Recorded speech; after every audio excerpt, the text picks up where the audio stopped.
Hello everyone, welcome back to the channel. I hope you guys have concluded the first part of the novel, and if you haven't, please go ahead and check it out. Now let's move to the plot. Thereafter, Okonkwo and his family flees to Mabanta, a nearby village. The Igbo people ransack and burn Okonkwo's house as part of their rituals. In a way, they are also taking revenge on him. Since Okonkwo was new to Mabanta, his uncle and cousins helped him. They gave him yom shades and some land. Okonkwo worked hard, but his heart wasn't in it. He kept thinking about his village, Umofia. He had always wanted to become an important member of the clan. But now that dream could no longer come true because of the unfortunate accident. At the end of the second year of Okonkwo and his family's exile in Mabanta, Okonkwo's friends comes to visit him with shocking news. A nearby village, Abem, has been wiped out by the white men and some survivors have fled to Umofia. Okonkwo's friends also tell him a story about the white men. He has heard that they are making powerful guns and capturing Africans to sell them as slaves. Now, almost 2 years have passed, and when Okonkwo's friends visits him again, he brings more news. The white men are influencing the people to adopt their religion by speeching or some other activities. They are telling the villagers that their traditional beliefs are false and they should convert to Christianity. A few churches are also have been built in Umofia. At first, most of villagers laugh and mock the white men's speeching. However, one person is deeply influenced by their message, a Conqueror's son boy. He has seen the harshness of Africa traditional, including how Ikmefuna was killed because of their customs.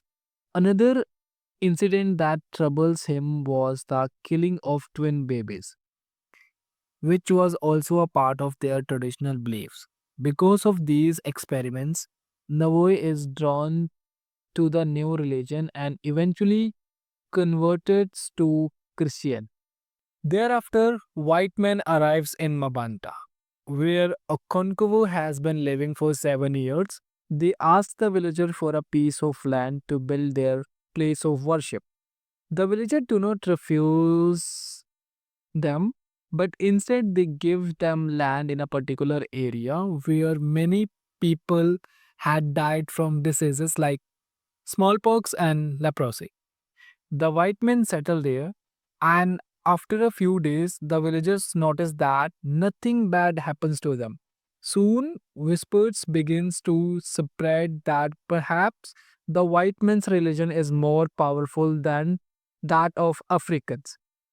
A few Africans starts converting to their faith. When Okonkwo discovers that Navoe has also converted to the white man's religion, he became furious and threatens him. As a result, Navoy leaves Okonkwo's house and goes to Umofia to work at the missionary school for new converts.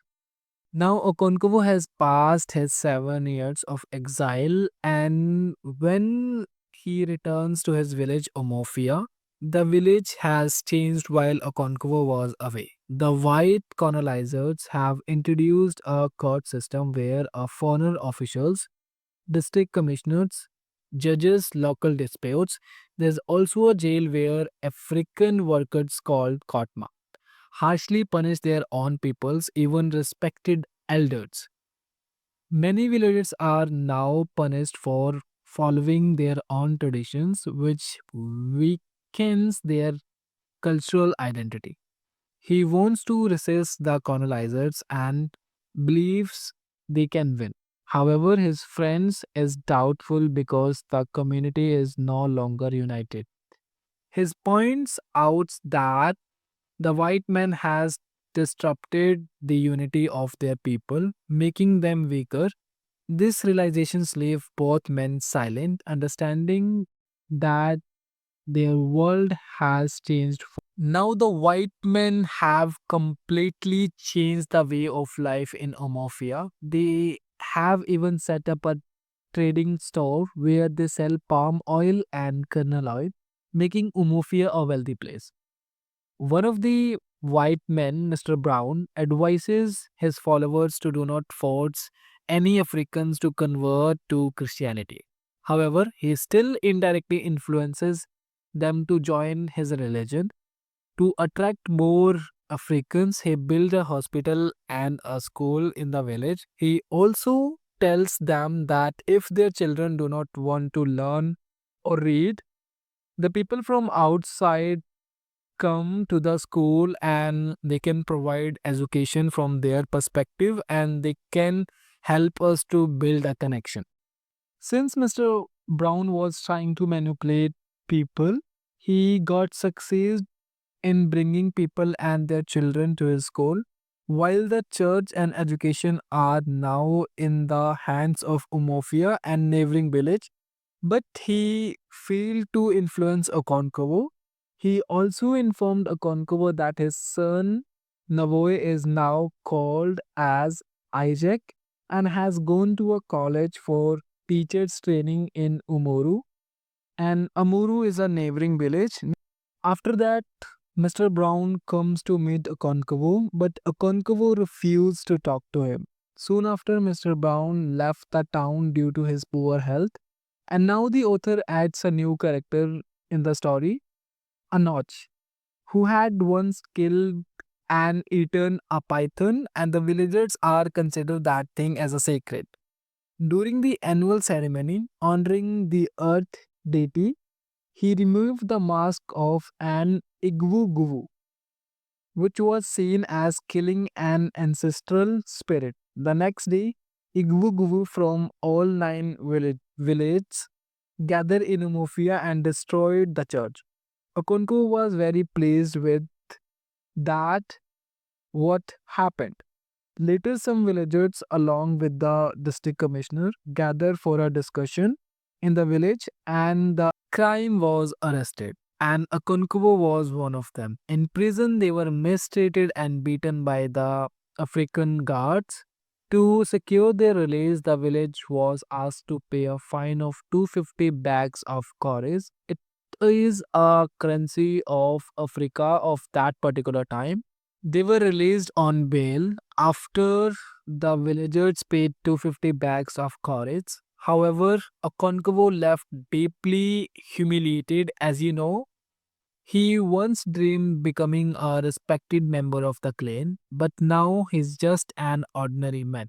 Being beaten by the white men and the African guards, he feel even more isolated. In his despair, he committed suicide. In Umofia, taking one's own life is considered a great sin. So none of the villagers would touch or bury his body since he had hanged himself on a tree. His body remains on the tree untouched